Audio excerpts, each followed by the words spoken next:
welcome everyone into another edition of the GSMC College Football Podcast, brought to you by the GSMC Sports Network. I'm your host, as always, Tommy Brzee. It is Tuesday, June 25th, and we have a great show for you today. We're going to start talking a little bit about Deion. He had an interesting conversation with Joel Klatt, where they unpacked a ton of stuff. His relationship with Nick Saban, the way he's going about building his roster, his future at Colorado, which is a big question mark about him. So we'll get into all of that and break down all of the comments that he made.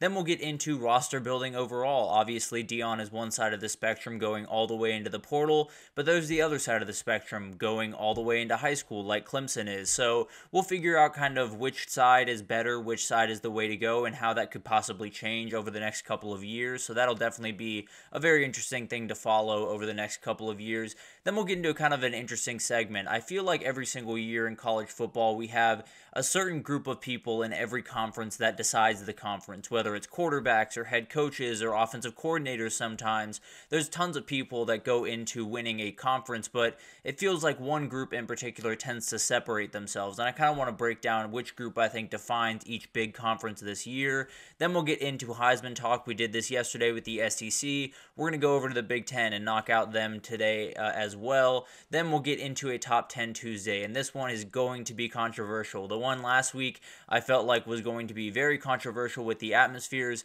This one might be more so. I'm doing the best rivalries in college football as I see it. I'll do a top 10 list, and it is not an easy list to make, so give me a little bit of leeway, I hope. But at the end of the day, very, very fun list to make. But before we start, I do want to remind you all we get tons of comments and questions throughout the show, and the best way for you all to get your question on the screen, we can have a fun back and forth here, is to use the tip and donation link at the bottom of the screen, gsmcspodcast.net. It's a huge help not only to us here at the network, but to you all. You get to kind of have a fun, interactive experience here, and I think that's always fun for the both of us. But I can also see the chats on the side, so if you want to leave anything in there, more than welcome to do that as well. But if you do want to leave a tip and donation, gsmcpodcast.net is that website. But let's jump right in, and let's talk about Deion Sanders, because he had a very, very interesting conversation with Joel Klatt.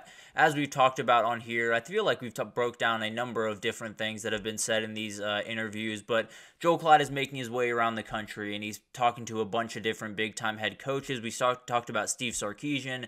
We've talked about Sharon Moore in the past when he talked to him, but this time around, it was Coach Sanders, it was Deion, and it was a very, very interesting conversation. They unpacked just so many different things, from his relationship to Nick Saban, to his future at Colorado, to just what happened last season and what he learned about himself. And that's kind of where I want to start here, because I think there is, obviously, last year did not go the way that Deion expected it to go. He's a very confident guy.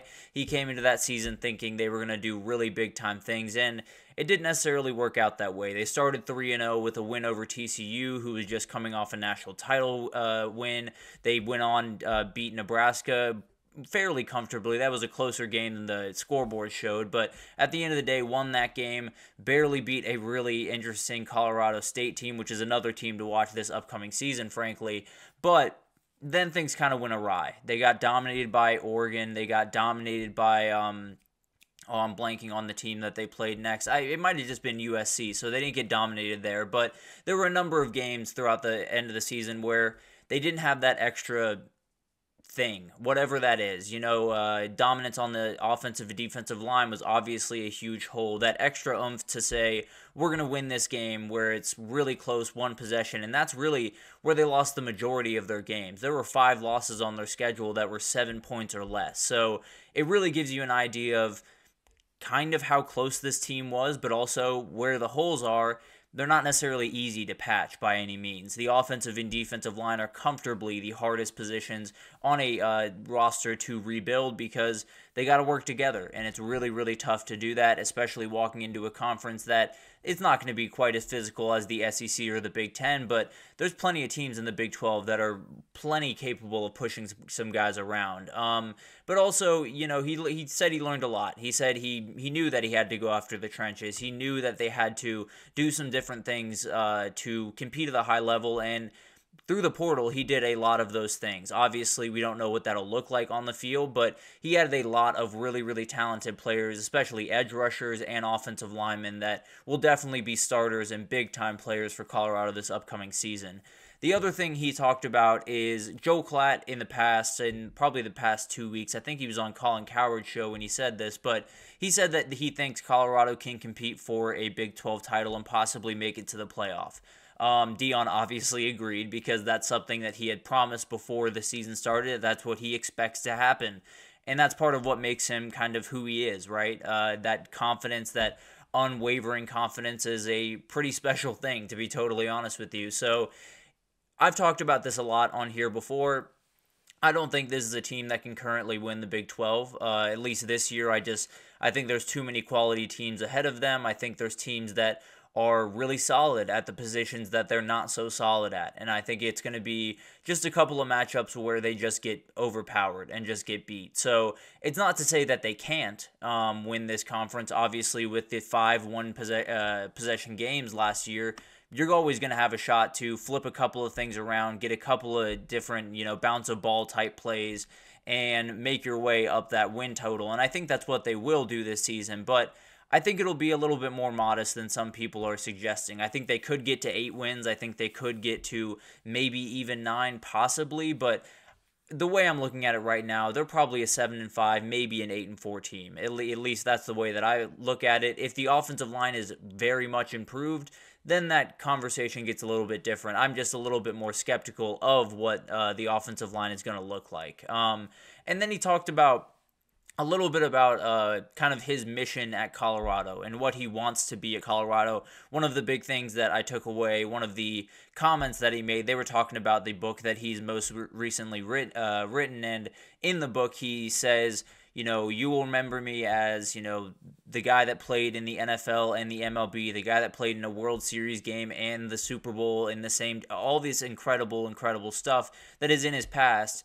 But he says you will remember in the future as Coach Prime. That's the way that he wants to be remembered around the football landscape, and there's a real chance for that to happen. The thing is, that could happen for the worse or it could happen for the better, right? The next couple of years could be a little bit disastrous up there at Colorado, and he could leave on kind of some bad terms. Some things could go wrong, and we remember Coach Sanders, but it's not necessarily the Coach Sanders that he wants us to remember. Now, obviously, that could go the entirely opposite direction. And he also kind of talked about the desire for him to put his players first and to kind of give them, whatever they need to be successful, and for them to walk out of the doors, better than they walked in, whatever that looks like for them. And I think this is something that there tends to be somewhat of a disconnect between the public about Deion and the way that he views his players and the people in that program or the people around that program and the way that he views his players. I can say with absolute confidence he cares about his players. I can say with absolute confidence that he wants those guys to succeed on and off the field. Now, he is a little bit more intense. That's just the way that he is. He is a professional football player that is back down in the college ranks, and these guys are professional athletes. It's one of those harsh realities that college athletes in general, but especially college football athletes, are going to have to get used to, where when you ask to be paid and you want to get NIL money and possible revenue sharing and all of these different things that are happening, you're going to be treated like professional athletes. And that comes with, being a little bit more blunt between the head coach and the players, and, maybe asking you to leave a program that you would absolutely love to be at, but you're not good enough to play at. And all of that is obviously really, really tough for the players to deal with. And it's not necessarily what we want in this sport, but you can't necessarily ask to be professional athletes and then get mad when you're treated like professional athletes, is I guess the point that I'm trying to make. So I understand that everyone is very, very divided on the way that Deion handles things, and frankly, I am too. I don't necessarily love all of the different things that he's done since he showed up. I didn't necessarily love the "I'm bringing my Louis with me" type of comment, but the reality is some of that is just what college football is at this point. It is a professional sport, and these kids are going to get treated a little bit more like professionals. But The final point he made and the final thing I want to touch on is first just his confidence in what he's doing, and then kind of his plan for the future at Colorado. And the biggest thing is obviously the roster building. When you talk about Colorado, it always starts with the transfer portal. We're always wondering, what is this team going to look like next year, and how many new players are going to come in. I mean, he essentially turned over the entirety of the roster in 2 years.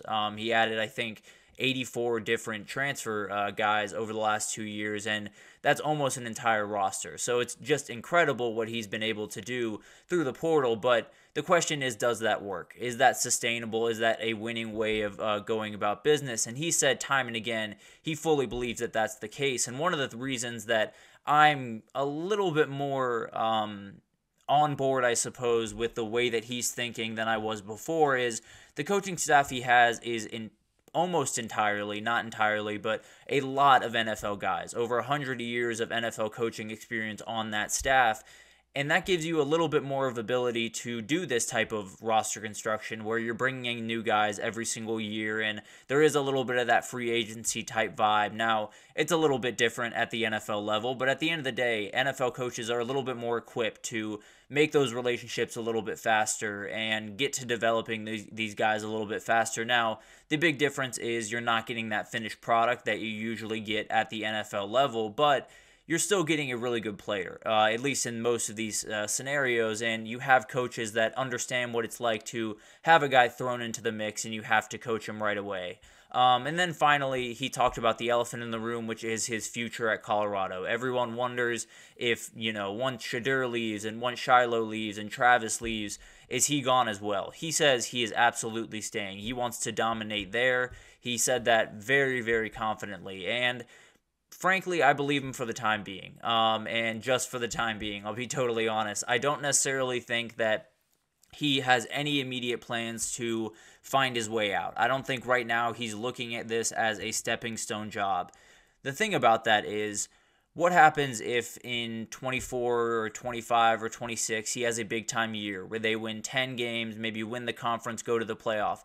There's going to be some people calling that are just going to be really, really hard to turn down. So I don't necessarily think he's lying by any means, but I do think circumstances will change, and I think he likely will not be at Colorado for too much longer. But at the end of the day, he's there right now, and I think he'll be there for at least the next couple of years. And the interesting thing here is, I think 2024 is going to be probably a 7 to 8 win season, and that'll be really, really good considering everything. Some people will say it's not so good, but it is really, really good if you're talking about the entire enchilada over there at Boulder. But the reality is, I think when I look at this team, 2026 is the year that I'm pointing at, because after 2024, you lose Shadur Sanders, you lose some of the guys that played such a huge part in building this team up right now. And then you have to replace your quarterback. You have to replace some of the offensive linemen you brought in, some of the defensive linemen. You have to replace a lot of stuff. But then 2026, you might have a little bit more stability. Jordan Seaton will be a junior at that point. I think that's a year where we could really see Colorado make some noise. But if it were, up to Deion, he would make noise immediately and every single year. And he has the chance to do that this year. There's no two ways about that. Every time I hear this guy talk, I get a little bit more confident in what he's brewing over there. Now, to be totally fair, I was very, very low on the confidence meter in terms of building a winning product out there. But at the end of the day, he knows what he wants. He has full confidence. He has a very clear vision. Will it work? I tend to say no, but who knows? He knows a lot more about football than I know, so I'm not necessarily one to bash the way that he's going about business. But I do want to talk about that in the next segment, because I think there's been some sentiment around college football that the transfer portal is the way to build a football team and it is the way to build a winner, and I don't necessarily fully agree, and I want to break down why I don't agree and why I think high school recruiting is still the way to build a winning program going forward, at least for the next little bit right after this, so stick with us.